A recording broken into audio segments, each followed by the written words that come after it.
Millet pongal చేస్తున్నానండి. వాటికి కావాల్సిన పదార్థాలు మిల్లెట్ అండి, స్మాల్ మిల్లెట్, పెసరపప్పు నానబెట్టుకోవాలి నైటు.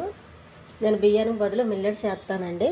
మిల్లెట్స్ మామూలుగా అయితే మనం తినలేము కొంచెం ఎక్కువగా, అందుకని ఇలా పెసరపప్పు, కందిపప్పు ఇలాంటి వాటిలో కలుపుకొని తిన్నామంటే చాలా హెల్త్కి మంచిది. మనం మిల్లెట్స్ తింటున్నామన్న ఇబ్బంది కూడా ఉండదండి, ఎందుకంటే మనకు అన్నం అలవాటు కాబట్టి. అన్నము చపాతీ ఎక్కువ అలవాటు మీద మిల్లెట్ తినాలంటే కొంచెం ఇబ్బందిగా ఉంటుంది కొత్తగా తినేటోళ్ళకి. అందుకని ఇలా పప్పులతో కలుపుకు తింటే ఏమి ఇబ్బంది ఉండదండి, సులువుగా తినేయచ్చు. వాటికి కావాల్సింది కొద్దిగా నెయ్యి, పసుపు, మిరియాలు, వెల్లుల్లిపాయ, పచ్చిమిర్చి, కరివేపాకు. ముందుగా వెల్లుల్లిపాయ పొట్టు తీసుకోవాలండి, ఇవి కూడా ముక్కలు కట్ చేసుకోవాలి.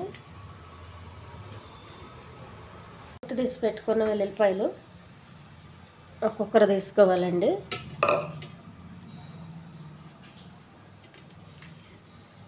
వెల్లుల్లిపాయలు, పచ్చిమిర్చి, ఒక 10-12 మిరియాలు, కరివేపాకు,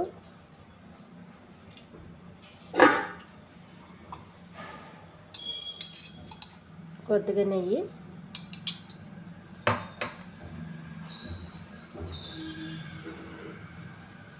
కొంచెం పసుపు,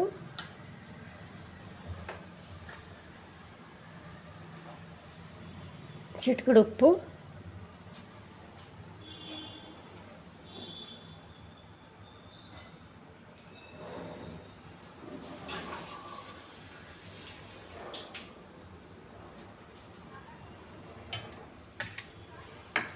కడిగి పెట్టుకున్న మిల్లెట్స్ అండి.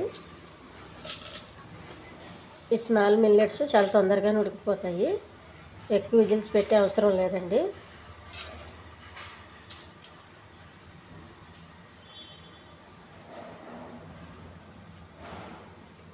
ఒక గ్లాసు వాటరు,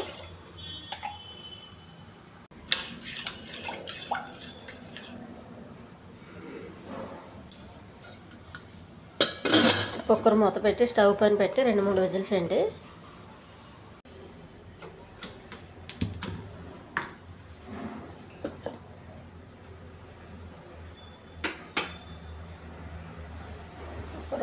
విజిల్ రానివ్వాలి.